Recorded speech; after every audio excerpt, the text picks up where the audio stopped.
Hey everybody, welcome back to Unit 5. This is our last topic in Unit 5. It's been a long one. It's predated spring break and looks like it's finally going to come to an end. So real quick before we get started, Unit 6's stuff, we're going to worry about that in a few days. Got plenty of time to cover it now. And also I'll be sending you some things about prepping for your for your FRQ, free response questions, since that's what is going to now be on the AP exam. So in our last topic, we're going to look at the effects of the industrial age on society. How does it affect ordinary, average people? So the context is pretty simple. Industrialization changed the way people live. The middle class grew more comfortable. The poor worked and lived in terrible, awful conditions. Children are laboring in factories. Poor women spent less time at home. Middle class women felt stifled at home. And people started seeking more entertainment and leisure activities. I've touched briefly on each of those in previous videos, but now I want to put it all together in this last presentation. So let's go ahead and get started.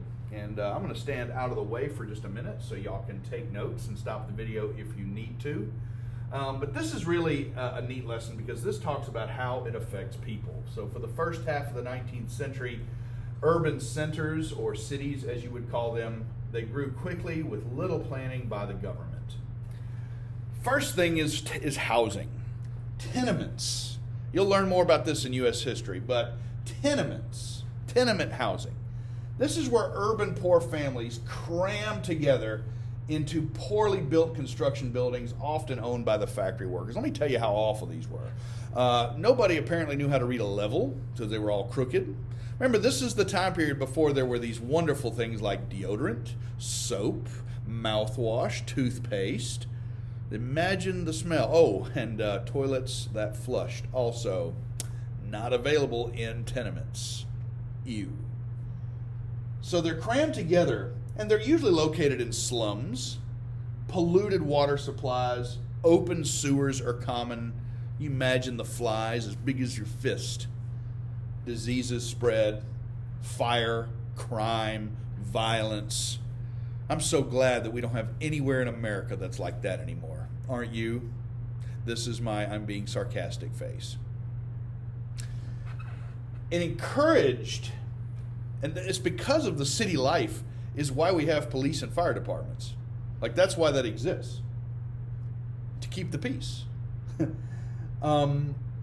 You know, a couple of examples here. The Great Chicago Fire. You know, I mean, this is what happens. I mean, the entire city of Chicago burned down during the Gilded Age. And they say it's because Miss O'Leary's cow kicked over a kerosene lantern, which then caught the city on fire. Because the city was made out of wood, the streets were made out of wood. Michigan Avenue was made out of wood, and it burned to the ground. Not cool. So because we have fire and police departments, we see public health. We see some reforms in public health. And I'm so grateful for that has been a continuity, because today, based on the current pandemic that we're dealing with, those public health agencies very much necessary and appreciated. And let me just take this moment of personal privilege that if you have family that are working in healthcare or in the essential services, please give them my profound thanks during this time. Better sewage systems, clean water, and removing trash, things that we take for granted. When we turn on the faucet at home, we expect to get clean water. When we take our trash out, put it by the road, mine's on Tuesday, we expect it to be picked up and taken to, we don't really care, right?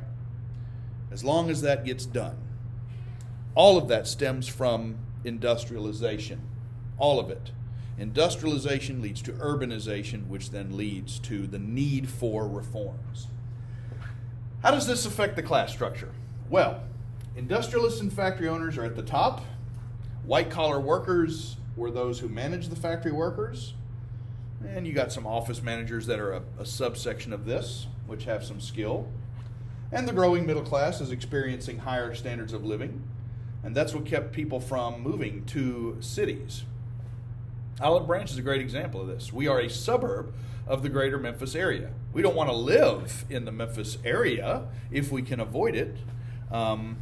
because we like the good schools and we like the lower taxes, although I think some of that's kind of subjective.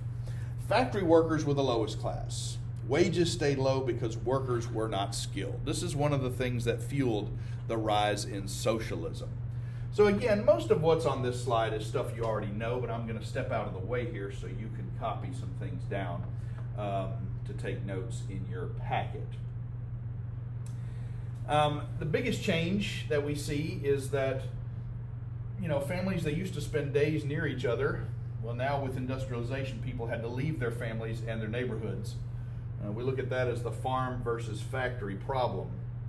Unlike farmers, people that work in a factory now have to get used to punching in and punching out, working on a schedule, working themselves to sheer and utter exhaustion. That's very, very common. Injury and death also very common in that time period. I think I saw a statistic where in the year 1882 alone, nearly 30% of the workforce, and this is only the numbers that were reported, had experienced some kind of a major injury or had died on the job. So this is not exactly a walk in the park. The effects on children. Well, children had to work. We mentioned in an earlier video about child labor laws that were put into place later on. But before they had that, children had to work as young as 5, 6 years old. Working conditions weren't any better for them just because they were children. Many of them died at that time. As for women, the effect on women's lives, different classes of women were affected very differently. Lower class women were expected to work in the factories, mostly in the coal and textile industries in those days, and they were paid 1/2 of what men were paid. Aren't you glad that women are no longer paid half of what men are paid? Here's my sarcastic face again. Middle class women, for them it was a status symbol not to have to work, right? They were bored, kind of like you are right now while you're in isolation. You're bored unless other teachers are giving you more work than I am. The cult of domesticity. I love this. You should use this in an essay if you have the chance. Where advertisers were glorifying the housewife. Even I'm old enough to remember when some of your magazines magazines that came out always glorified the housewife. And for those of y'all since you're stuck at home watching reruns of As the World Turns or Days of Our Lives, you'll notice, keep an eye on some of the commercials that are happening during that time period. They're all geared towards the cult of domesticity because that's where their sales come from. The housewife has the perfect children, like each and every one of y'all. They have the clean house, like each and every one of y'all lives in, right? And even more taxing for working women who had to work and take care of the house. Welcome to today's culture, right? So, the cult of domesticity is a laughable concept today, even though just 30 years ago it was still pretty much the norm. But now, as you all definitely can attest to, we have to now work. Women now have to work along with their husbands and vice versa, just to make ends meet. So it's an interesting change over time that was experienced. So anyway, that's how middle class women had got to struggle. Let's take a look at some other effects here. The effects on the environment. Well, the dependency on fossil fuels like coal and petroleum and natural gas negatively impacted the environment. This was not, this was not taken from the land in a responsible manner at the turn of the 20th century. And even some of the practices that are still used sometimes are called into question. It's a lot safer now.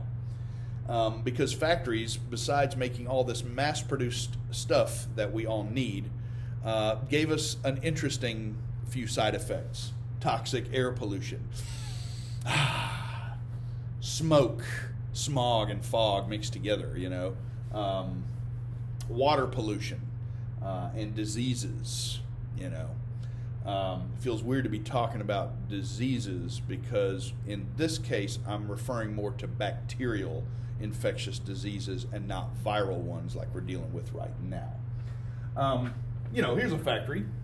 You see this. You still see this today. This is not this is not anything exclusively reserved for the 21st century. Absolutely not. So this is our last slide for Unit 5. So here, let's look at the legacy of the Industrial Revolution. And when I say legacy, this is the stuff that applies today very much. Mass production makes goods cheaper, more abundant, and gives people more access. Right now, you're probably watching this video on your device, right? Or you're watching it on a laptop, or maybe you're even watching me on the big screen TV. And if so, I probably look a lot bigger than I am. But you have more access thanks to mass production. People moved to cities. I mean, they left the farms, they moved to cities. There are so many cities so many towns, farming communities throughout the Mississippi Delta. Great example in the Mississippi Delta.